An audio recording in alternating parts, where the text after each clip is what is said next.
Hello बच्चों, good afternoon. आप लोगों की तैयारी अच्छी चल रही होगी। उम्मीद है कि आप लोगों ने सब पढ़ लिया होगा। तब भी एक बार मैं आपको सभी चैप्टर का ओवरव्यू बता देता हूँ कि कहाँ से क्या पढ़ना है। तो सबसे पहले बच्चों, जैसे आपने स्टार्टिंग में तो बहुत अच्छे से पढ़ा है। जैसे इलेक्ट्रिसिटी की बात करें, करंट इलेक्ट्रिसिटी की बात करें या मैग्नेट की बात करें, तो हम आपको सबसे पीछे वाली जो 9 यूनिट है, 9 यूनिट से बात करते हैं। 9 यूनिट फिर बात करते हैं, फिर 8 क्या है, 7 क्या है, 6 क्या है, तो उसके अकॉर्डिंग करते हैं। तो चलिए आइए देखते हैं।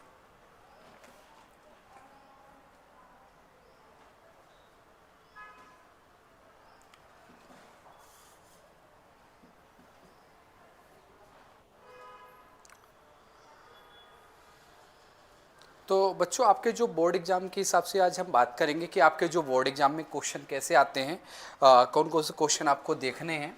पढ़ना तो बेटा सभी कुछ है, बट इनमें थोड़ा सा ज़्यादा फोकस करना। कि जैसे जब चैप्टर स्टार्ट होता है तो हमने आपको पढ़ाया था कि चैप्टर में पूरा कंडक्टर क्या होता है, चालक जिसको बोलते हैं चालक, फिर कुछ चालक, अर्धचालक, ये सब हमने पढ़ाया था। तो बच्चों यहाँ पे बात करते हैं। सबसे पहले हम पी टाइप सेमीकंडक्टर, यानी हिंदी में बोलते हैं पी प्रकार का अर्धचालक। तो पी प्रकार अर्धचालक, तो बेटा इसके बारे में पढ़ लेना कि पी प्रकार अर्धचालक क्या है। फिर एन टाइप सेमीकंडक्टर क्या है, जिसको बोलते हैं एन प्रकार अर्धचालक क्या है। उम्मीद है कि ये आते होंगे सब अच्छे से, बहुत अच्छे से पढ़ा होगा। फिर इसके बात करते हैं कि डिफरेंस बिटवीन पी टाइप और एन टाइप, यानी पी प्रकार और एन प्रकार के अर्धचालक में अंतर क्या है, इन अंतर की बात करें। फिर बेटा इसी में हमने पढ़ाया था कि एक्सट्रेंसिक और इंट्रिंसिक सेमीकंडक्टर क्या है, जिसको बोलते हैं कि बाह्य अर्धचालक या निज अर्धचालक, बाह्य अर्धचालक या निज अर्धचालक में अंतर। डिफरेंस का लेना, एक बार पढ़ लीजिएगा अच्छे से। इसके बाद प्यारे दोस्तों, PN junction diode and it's type. तो पीएन संधि डायोड के बारे में बताया था। जब पी प्रकार का अर्धचालक एन प्रकार का अर्धचालक मिलता है तो उसको हम क्या बोलते हैं, पीएन संधि डायोड। तो पीएन संधि डायोड के बारे में बात करें, पीएन संधि डायोड, और इसका जो प्रकार है, प्रकार में बच्चों दो प्रकार पढ़ाया था, एक अग्रवनति फॉरवर्ड बायस और एक रिवर्स बायस। तो ये लिखा है कि explain PN junction diode and also explain forward bias and reverse bias, यानी आपको अग्रवनति, अग्र अभिनति व पश्च अवनति के बारे में आपको समझाना है, अच्छे से एक्सप्लेन करना है। इसके बाद अदर इम्पॉर्टेंट जो टॉपिक है, रेक्टिफिकेशन, यानी जो रेक्टिफायर है, जिसको बोलते हैं कि रेक्टिफायर दिष्टकारी क्या होता है, और दिष्टकारी में अर्ध तरंग दिष्टकारी और पूर्ण तरंग दिष्टकारी के बारे में समझाना। तो ये लिखा है what do mean bye rectifier, explain half wave rectifier और फुल वेव रेक्टिफायर। तो दोस्तों अगर इसके बारे में, अगर यहाँ से इस चैप्टर से अगर कोई क्वेश्चन आता है तो कोई भी क्वेश्चन आपको छोड़ना नहीं है। जितना मैंने डायग्राम बनाया, डायग्राम को बहुत अच्छे से बनाना है, बहुत अच्छे से लिखना है और इसके बारे में एक्सप्लेन करना। पूरा थ्योरी पार्ट है, तो यहाँ कैसे करना है तो मैंने आपको यहाँ पर इस वीडियो में पूरा आपको इस चैप्टर के बारे में बता दिया। यूनिट 9, यूनिट नंबर कौन सा है, 9, जिसको बोलते हैं इलेक्ट्रॉनिक डिवाइस। इसके अलावा छोटी मोटी जो क्वेश्चन पढ़ाया था उनको कर लेना, बाकी ये बहुत अच्छे क्वेश्चन हैं, इनको पढ़ ही लेना। बाकी चैप्टर तो पूरा पढ़ना ही पढ़ना है। इसके बाद अगले चैप्टर पे आते हैं, आपका टाइम बर्बाद नहीं करते, वे अगले चैप्टर पे आते हैं। अगला चैप्टर का जो नाम है, आप सबको पता है कि अगले चैप्टर का नाम क्या है, जिसको बोलते हैं हम एटम एंड न्यूक्लियाई, परमाणु और नाभिक।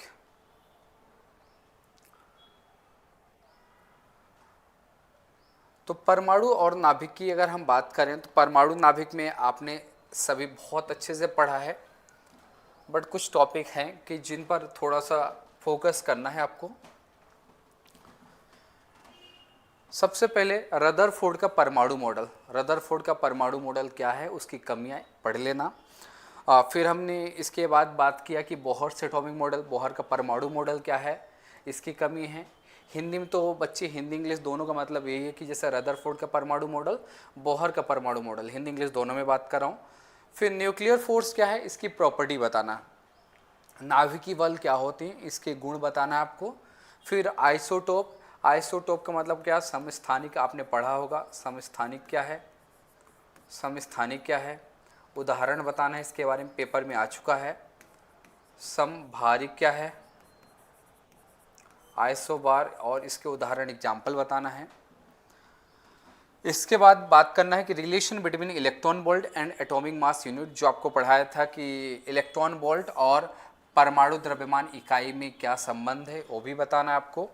फिर डिफरेंस बिटवीन न्यूक्लियर फ्यूजन, तो प्यारे बच्चों ध्यान रखना, न्यूक्लियर फ्यूजन क्या होता है, यानी नाभिकीय विखंडन क्या होता है, और न्यूक्लियर फ्यूजन नाभिकीय संलयन क्या है, इनके बारे में अलग से भी आपको एक्सप्लेन करना। तो मैंने डिफरेंस दे दिया, तो इनके बारे में कर लेना, क्योंकि बहुत ज़्यादा क्वेश्चन ये पेपर में आ चुका है और पेपर में रिपीट होता, तो इनको अच्छे से कर लेना आप। फिर right short notes and following topic, atomic mass unit क्या होता है, इसके बारे में जो भी हमने लिखाया था उसको पढ़ना अच्छे से। फिर Einstein mass energy equivalent relation equal to क्या है, mc², इस पे जो इक्वेशन जो भी न्यूमेरिकल पार्ट कराया था उसको भी कर लेना। मास डिफेक्ट यानी द्रव्यमान क्षति बोलते हैं। फिर इसके बाद बोलते हैं न्यूक्लियर बाइंडिंग एनर्जी यानी नाभिकीय बंधन ऊर्जा, नाभिकीय बंधन ऊर्जा। फिर रेडियो एक्टिव, रेडियो सक्रियता बोलते हैं, रेडियो सक्रियता। तो दोस्तों जितना पढ़ाया हूँ सब कुछ पढ़ना है आपको, बट इन पे थोड़ा सा विशेष फोकस करना। ये थोड़े से अच्छे लेवल के क्वेश्चन हैं जो रिपीट होते हैं बार बार। पढ़ना तो आपको सब कुछ है, छोड़ना कुछ भी नहीं है, बट इन पे पहले चेक कर लेना, देख लेना। अगर ऐसा कोई डाउट है तो आप मुझे बताना, तो उस पर हम एक अलग से वीडियो बना के अपलोड कर देंगे। तो ये है किसकी बात है, परमाणु और नाभिक। इसमें फिर मैंने आपको बहुत सारी चीज़ें सिखाया था कि यहाँ पर त्रिज्या रेडियस निकालना, फिर आपको बताया था कि लाइमन सीरीज, बामन सीरीज, पास्चन सीरीज, ये बताया था। एक्साइटेशन एनर्जी, उत्तेजन ऊर्जा, आयनाइजेशन पोटेंशियल, आयनीकरण जो ऊर्जा है, विभव है, इनके बारे में बताया था। पढ़ना तो सब कुछ है, इनमें थोड़ा सा विशेष फोकस करना। खास तौर पे ये जो क्वेश्चन ये वाले रिपीट हो चुका है। फिर इसके बाद बेटा यहाँ पर न्यूक्लियर फ्यूजन, न्यूक्लियर फ्यूजन में नाभिकीय विखंडन, नाभिकीय संलयन में अंतर बहुत बार आ चुका है। इनके बारे में अलग से भी पूछा जाता है, न्यूक्लियर फ्यूजन और न्यूक्लियर फ्यूजन से क्या समझते हैं, इन सब के बारे में थोड़ा सा बच्चों अच्छे से देख के जाना है ना पेपर में आप। इसके बाद अगला चैप्टर आता है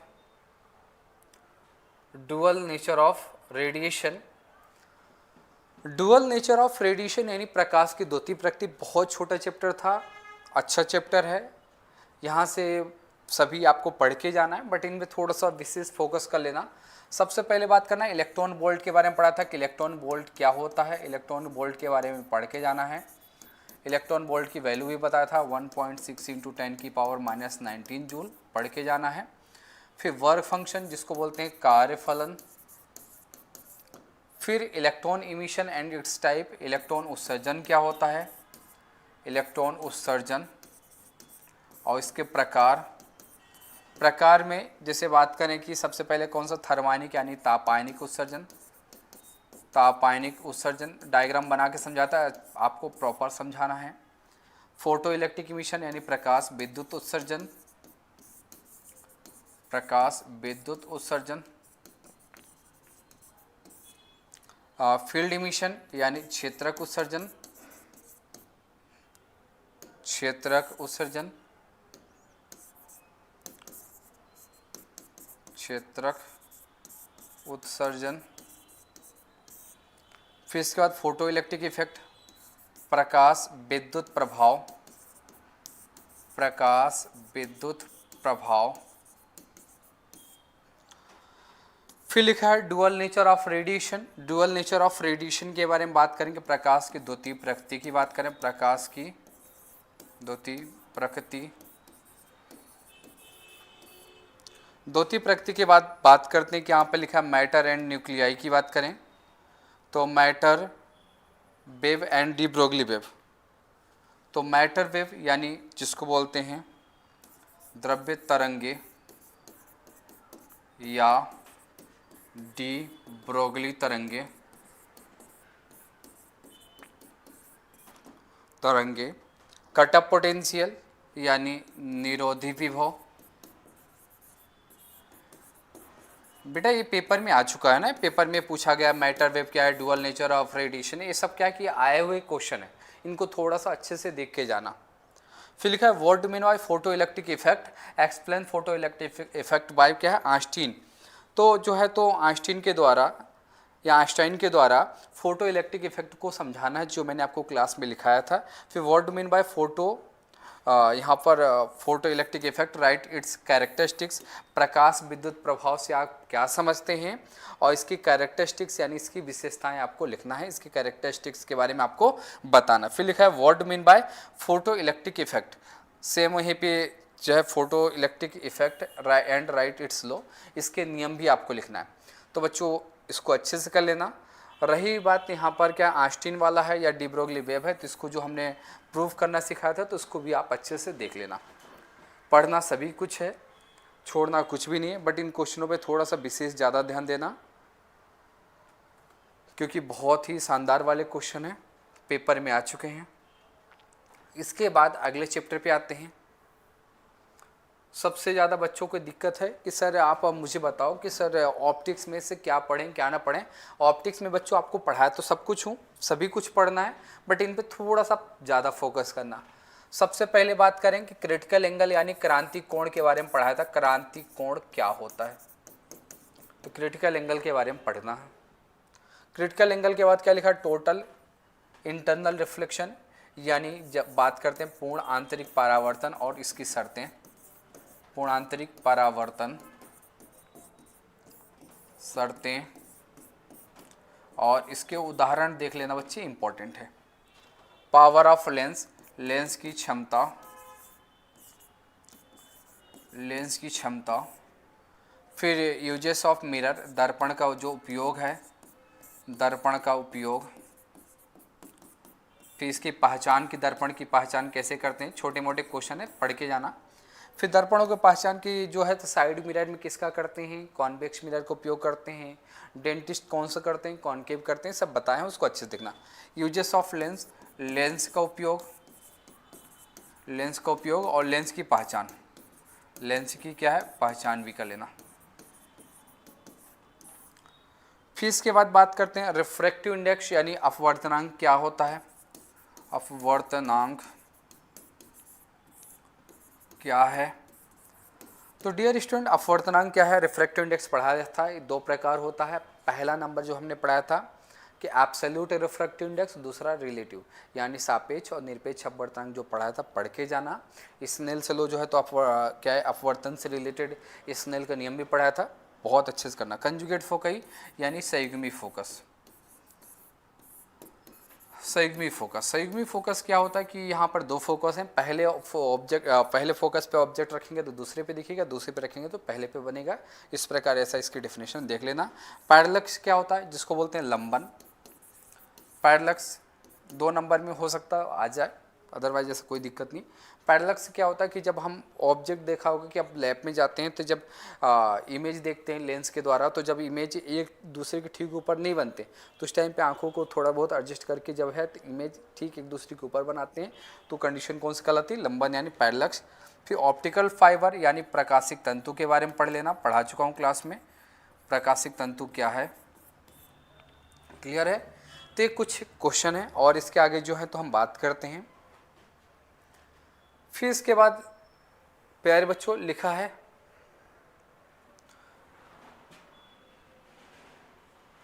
mirror formula and proof it, यानी दर्पण सूत्र क्या है, दर्पण सूत्र, और दर्पण सूत्र को सिद्ध करना है, और सिद्ध क्या करना है, 1/f = 1/u + 1/v, ये होता है मिरर फॉर्मूला यानी दर्पण सूत्र। इसके बाद हम बात करते हैं establish relation between focal length and radius of curvature, यानी फोकस दूरी और वक्रता त्रिज्या में संबंध जो हमने पढ़ाया था, f = r/2। तो प्यारे बच्चों इसको देख के जाना है ना, एक बार देख लेना, बहुत अच्छे से क्लास में पढ़ा है। फिर relation between real and apparent depth, आभासी गहर, यहाँ पे क्या है रियल मतलब वास्तविक गहराई, वास्तविक गहराई एवं आभासी गहराई में संबंध, गहराई में संबंध। फिर लिखा है refraction formula and prove that. तो रिफ्रैक्शन फॉर्मूला होता क्या है, रिफ्रैक्शन फॉर्मूला से रिलेटेड हम बात करें तो म्यू बटे v minus one by u equal to mu minus one by R, ये होता है रिफ्रैक्शन फॉर्मूला, यानी जिसको बोलते हैं अपवर्तन सूत्र। यहाँ पे हिंदी में लिख देता हूँ अपवर्तन सूत्र। प्यारे बच्चों बहुत अच्छे से कर लेना ना, अपवर्तन सूत्र रिफ्रैक्शन फॉर्मूला। इसके बाद लिखा lens maker formula and prove that, यानी जिसको बोलते हैं लेंस निर्माता सूत्र है क्या है, इसको सिद्ध करना। तो यहाँ लिख देता हूँ लेंस निर्माता सूत्र, लेंस निर्माता सूत्र क्या है, इसको प्रूव करना है। और लेंस निर्माता जो सूत्र है, लेंस मेकर फॉर्मूला क्या है, इसके बारे में आपको अलग से बता देता हूँ। देखिएगा कि लेंस मेकर फॉर्मूला है क्या। लेंस मेकर फॉर्मूला में आपने पढ़ा है 1/f equal to mu minus 1/r, sorry यहाँ पर जो है तो म्यू माइनस वन यहाँ पे क्या है 1/r1 माइनस 1/r2। क्लियर, ये देख के जाना। इसके बाद जो अगले टॉपिक हैं उनकी बात हम करते हैं। तो यहाँ तक हो गया था हमारा लेंस फॉर्मूला तक। फिर इसके बाद डियर स्टूडेंट यहाँ पर आपको फोकस करना है, इतना हो गया था। फिर यहाँ पे लिखा है 1/f is equal to 1/f1 plus 1/f2। जब हमारे पास दो दो मिरर होते हैं तो बच्चों दोनों की फोकल लेंथ को क्या करना, प्लस करना। तो एक क्वेश्चन भी आपको क्लास में कराया हूँ। फिर लेंस फॉर्मूला, लेंस सूत्र क्या है, इसको सिद्ध करना है, इसको प्रूव करना है। लेंस फॉर्मूला आपको पता है कि क्या होता है 1/f is equal to 1/v minus 1/u। इसका लीनियर मैग्नीफिकेशन पढ़ाया हूँ, यहाँ से कर लेना, न्यूमेरिकल काम आएगा v अपॉन क्या u या h डैश अपॉन क्या h, इसको कर लेना अच्छे से। फिर लिखा है expression for refractive index of material of prism. ये भी क्वेश्चन बहुत ही इंपॉर्टेंट है, बहुत शानदार क्वेश्चन है। ये भी पेपर में कई बार रिपीट हुआ। तो इसके बारे में बात करते हैं। प्रिज्म के पदार्थ का अपवर्तनांक निकालना है और जिसमें प्रूफ क्या करना है मैं आपको बता रहा हूँ। प्रूफ करना क्या है वो देखिएगा। तो प्रिज्म के मटेरियल वाला जो प्रूफ करना है, प्रिज्म के पदार्थ का अपवर्तनांक mu equal to sine A plus lambda m/2 divide में साइन a/2, इसको करना है, इसको देख के जाना अच्छे से। फिर लिखा है एक्सप्लेन डिस्पर्सन ऑफ लाइट, यानी आपको पढ़ाया था डिस्पर्सन ऑफ लाइट, प्रकाश का वर्ण विक्षेपण क्या होता है। प्रकाश का वर्ण विक्षेपण, छोटे छोटे टर्मोलॉजी है, वर्ण विक्षेपण, प्रकाश का वर्ण विक्षेपण कर लेना। एंगुलर डिस्पर्सन है, कोणीय वर्ण विक्षेपण क्या है, कोणीय वर्ण विक्षेपण, कोणीय वर्ण विक्षेपण। इसके बाद फिर डिस्पर्सिव पावर यानी वर्ण विक्षेपण क्षमता, वर्ण विक्षेपण क्षमता, इनको कर लेना बच्चे। फिर माइक्रोस्कोप, ऑप्टिकल इंस्ट्रूमेंट में आ जाओ तो सिंपल माइक्रोस्कोप यानी सरल सूक्ष्मदर्शी, सिंपल माइक्रोस्कोप बहुत इंपॉर्टेंट है। कंपाउंड माइक्रोस्कोप के बारे में देखना है, यानी जिसको बोलते हैं, इसको बोलते हैं सरल सूक्ष्मदर्शी, सरल सूक्ष्मदर्शी।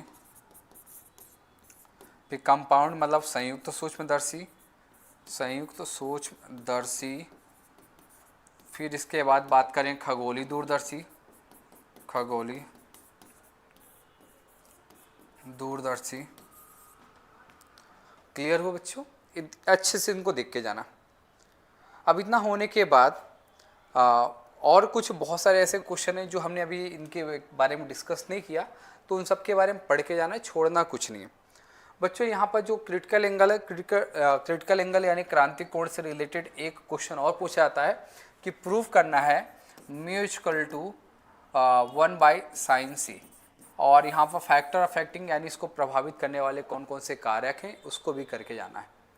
तो इन टॉपिक को बहुत अच्छे से करना, पढ़ना तो सब कुछ है, छोड़ना तो बिल्कुल नहीं, बट इन टॉपिक पर थोड़ा सा अच्छे से कमांड करके जाना कि पेपर में आए तो बनना चाहिए। और जहाँ तक तो हमने पूरा सिलेबस कवर किया तो इससे बाहर नहीं जाना चाहिए। अगर इसके बावजूद भी अगर ऐसा कुछ दिक्कत लग रही है, कुछ ऐसी प्रॉब्लम आ रही है, तो आप बिल्कुल डिस्कस करना, अभी आपके पास टाइम है। इसके बाद प्यारे बच्चों हम बात करते हैं, अगले चैप्टर पे आते हैं, यूनिट नंबर 4। यूनिट नंबर 4 से बात करें तो मैग्नेटिक फ्लक्स यानी चुंबकीय फ्लक्स क्या होता है, चुंबकीय फ्लक्स का बीमित सूत्र, मात्रक, इन सब के बारे में पढ़ना है। फिर हमने बताया था इलेक्ट्रोमैग्नेटिक इंडक्शन यानी विद्युत चुंबकीय प्रेरण, विद्युत चुंबकीय प्रेरण। फिर इसके बाद बात करते हैं फैराडेज का जो लॉ है, फैराडे का जो विद्युत चुंबकीय प्रेरण संबंधी किसका नियम, फैराडे का दोनों नियम करना, फैराडे का नियम, फैराडे का विद्युत चुंबकीय प्रेरण संबंधी दोनों नियम को बहुत अच्छे से करना।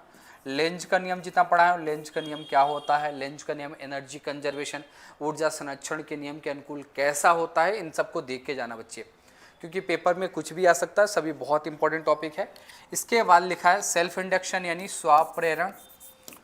और प्यारे बच्चों, स्वप्रेरण से रिलेटेड हमने लंबी प्रणालिका में जब निकालना सिखाया था आपको क्लास में, लंबी प्रणालिका में क्या होता है स्वप्रेरकत्व का व्यंजक, करके जाना, पेपर में आ चुका है।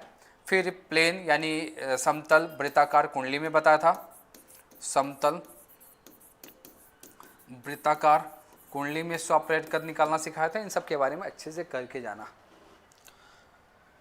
इसके बाद आता है म्यूचुअल इंडक्शन यानी क्या है, अन्योन प्रेरण क्या होता है, अन्योन प्रेरण क्या होता है, इनके बारे में देखना। और स्वप्रेरण और अन्योन प्रेरण में अंतर, सेल्फ इंडक्शन और म्यूचुअल इंडक्शन में डिफरेंस भी देख के जाना बेटा, पेपर में आ चुका है ना। ये पूरे बहुत ही शानदार वाले क्वेश्चन है, अच्छे वाले क्वेश्चन है, इन पे करके जाना, पूरा चैप्टर आपका कवर हो जाएगा। फिर इसके बाद लिखा है determine mutual induction between to long solenoid यानी दो लंबी प्रणालिका के बीच हमने सेल्फ इंडक्शन निकालना सिखाया था, तो उसको कर ही लेना। फिर लिखा है determine mutual induction between two plane यानी दो समतल वृत्ताकार कुंडली के मध्य अन्योन प्रेरकत्व का मान क्या होता है, उसको निकालना सीखना। फिर डिफरेंस बिटवीन सेल्फ जो अभी बताया था, स्वप्रेरण अन्योन प्रेरण।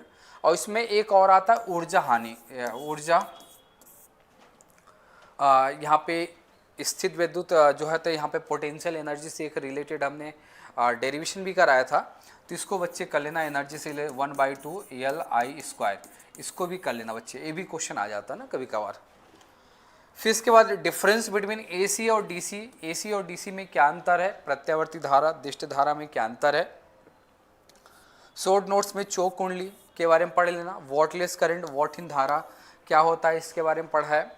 फिर AC is more dangerous than DC, AC DC से बहुत ज़्यादा डेंजरस होता है, क्यों होता है, इसके बारे में हमने पढ़ाया था बच्चे, पढ़ लेना। LCR सर्किट के बारे में पूरा एक्सप्लेन कर लेना, अगर कोई दिक्कत है किसी प्रकार की तो पूछना है। ट्रांसफार्मर के बारे में पढ़ना है, ट्रांसफार्मर का जितना टाइप पढ़ाए हूँ, कौन कौन से टाइप हैं, इनके पूरे टाइप। फिर स्टेप अप स्टेप डाउन में डिफरेंस हमने पढ़ाया था आपको, क्या पढ़ाया हूँ, step up step down transformer में अंतर, step up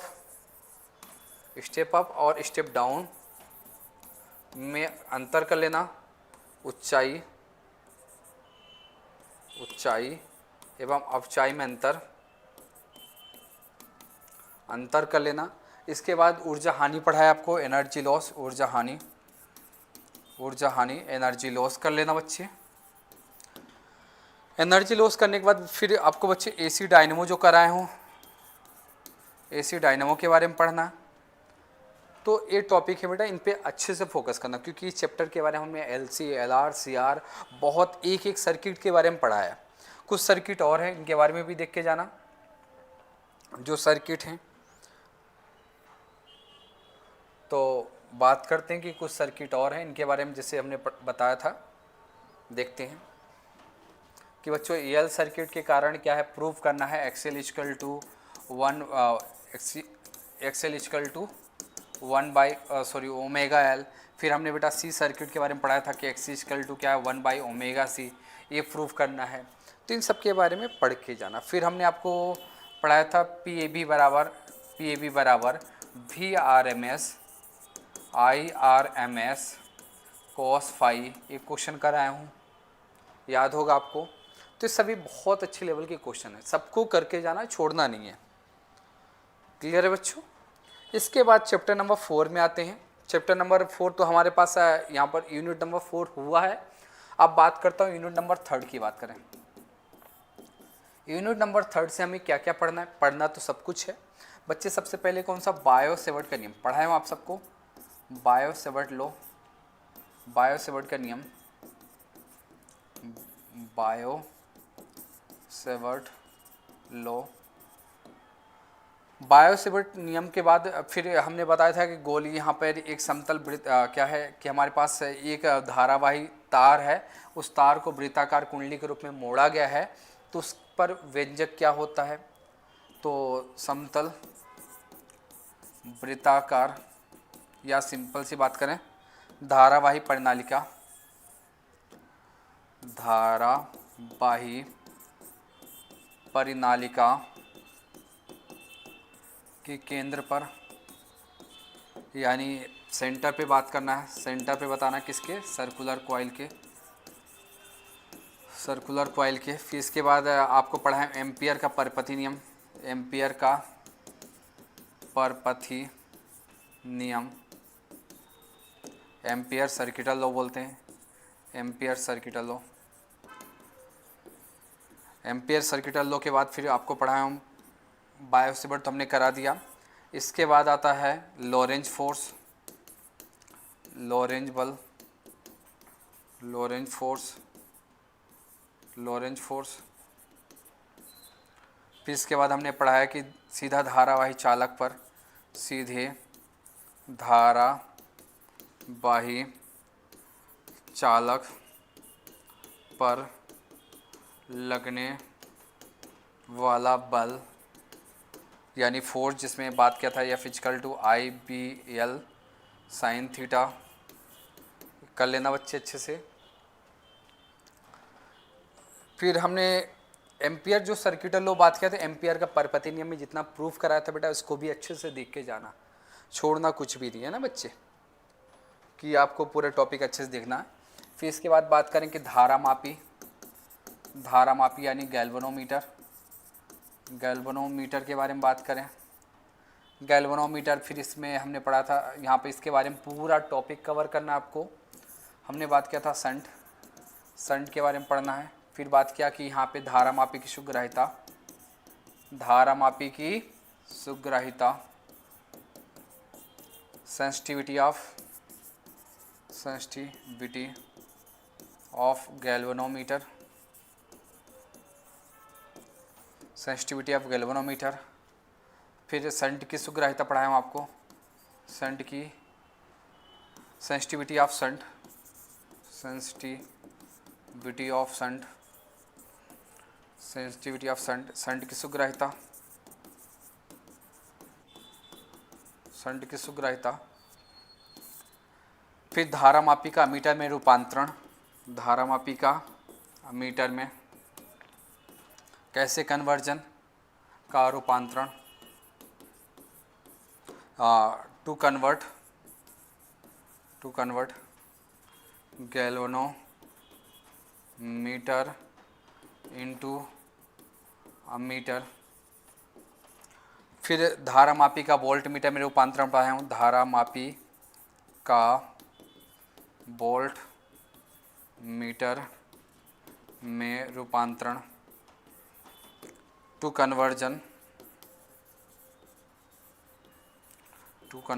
galvanometer into volt metre.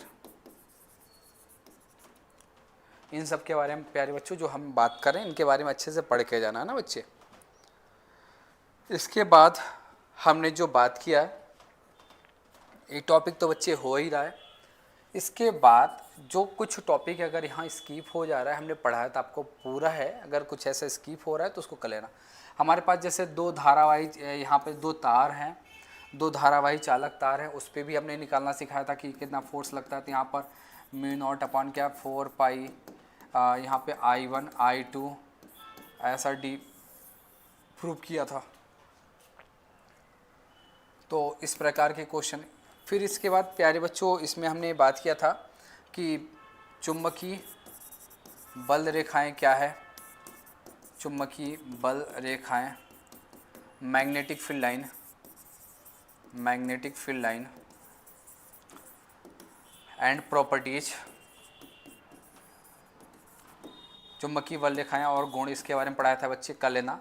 और इसमें आता है कि चुंबकीय बल रेखाएं एक दूसरे को इंटरसेक्ट नहीं करती, क्यों, इनके बारे में बात करना।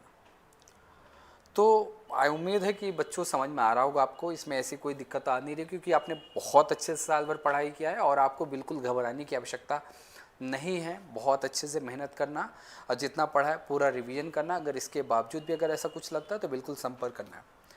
इसके बाद बच्चों यहाँ पर आपको हमने पढ़ाया था कि जो है तो इंटेंसिटी ऑफ मैग्नेटिक फील्ड निकालना था। बेटा यहाँ पे क्या एक्सियल पोजीशन पढ़ाया था मैग्नेट में, याद करो।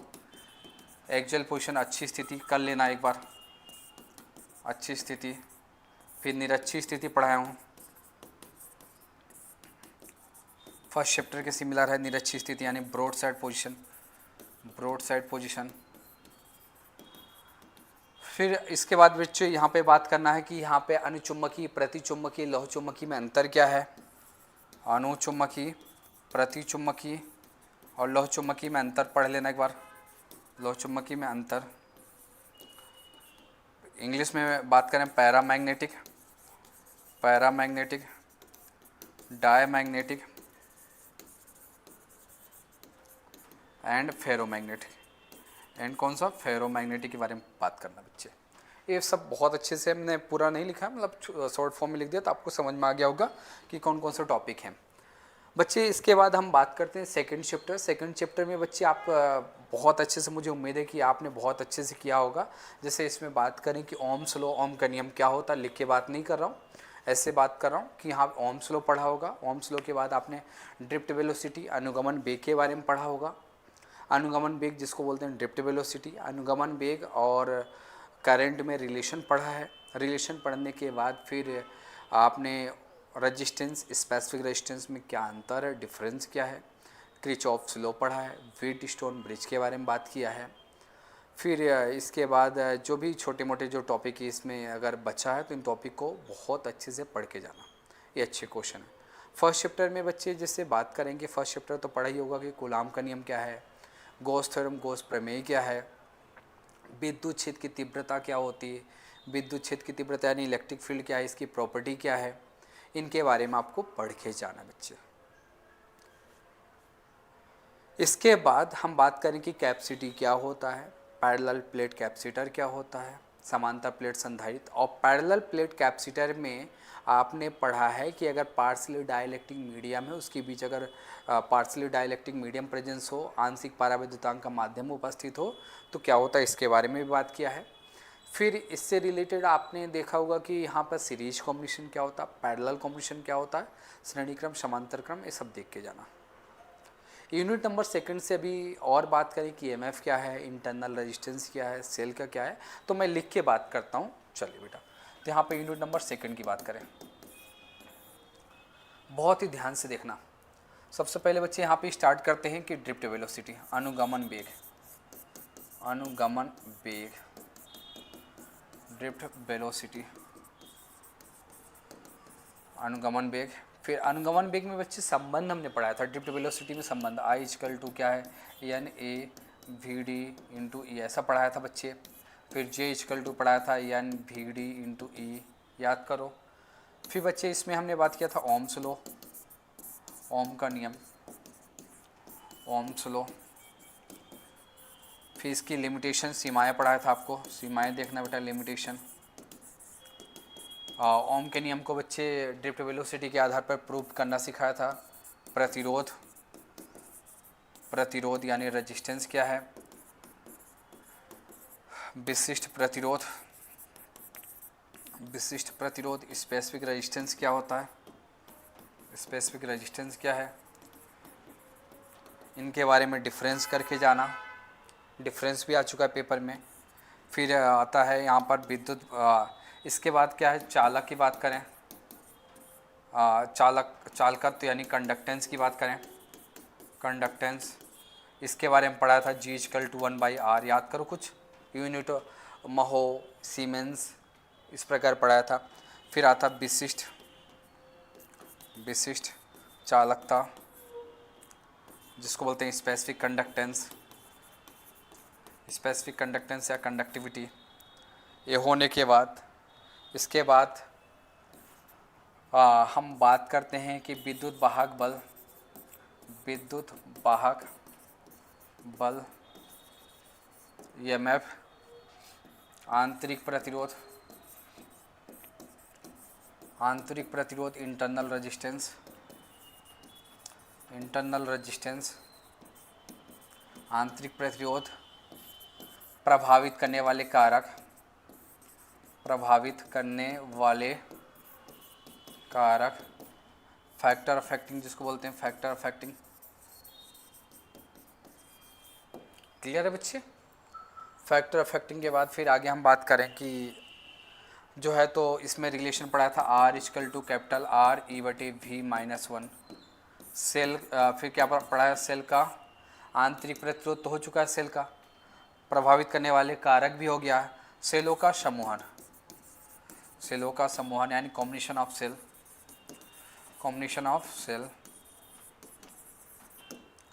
कॉम्बिनेशन ऑफ सेल के बाद अगर हम बात करें कि फिर इसके बाद कॉम्बिनेशन ऑफ सेल देख लिया, इसके बाद अगर हम बात करें तो किरचॉफ्स लॉ, किरचॉफ का नियम, किरचॉफ का नियम, Wheatstone bridge, Wheatstone bridge, bridge यानी सेतु। बेटा इनके बारे में देखना, अच्छे क्वेश्चन है, बहुत ही बढ़िया शानदार क्वेश्चन है, इनके बारे में पूरा पढ़ के जाना। इसके बाद आता है फर्स्ट चैप्टर, फर्स्ट यूनिट की बात करें, unit number first. Unit number first में सबसे पहले बात करेंगे बेटा कूलाम का नियम, कूलाम का नियम। कूलाम के नियम के बाद बेटा छोटे मोटे जो टॉपिक पढ़ाया था आवेश का जो है तो यहाँ पर आवेश से संबंधित कुछ प्रॉपर्टी पढ़ाया था कि आवेश कंजर्वेशन यानी क्या होता है, law of conservation of energy क्या होता है, आवेश का क्वांटीकरण क्या होता है, आवेशों की योज्यता क्या होती है, याद होगा सब आपको, ये सब कराए हैं बच्चे।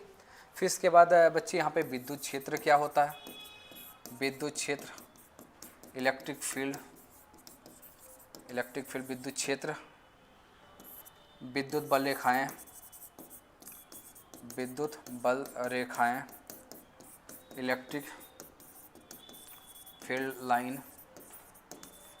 इलेक्ट्रिक फील्ड लाइन की बात करें तो ये बच्चे हो चुका है। इलेक्ट्रिक फील्ड लाइन के बाद अगर हम बात करें कि जो है तो इसकी प्रॉपर्टी भी देख लेना, फिर अच्छी स्थिति,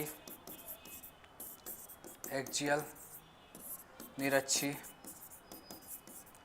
ब्रॉड साइड बच्चे जिसमें equal to 1/4 pi epsilon naught prove करना होता 2p/r³ equal to 1/4 pi epsilon naught p upon क्या r³। फिर बच्चे यहाँ पे टॉर्क आपको tau equal to PE sine theta पढ़ाया हूँ। गॉस प्रमेय बहुत इम्पोर्टेंट है, गॉस प्रमेय वेरी मोस्ट IMP है, Gauss theorem, Gauss theorem, Gauss प्रमेय से कूलाम का नियम, गॉस प्रमेय से कूलाम का नियम,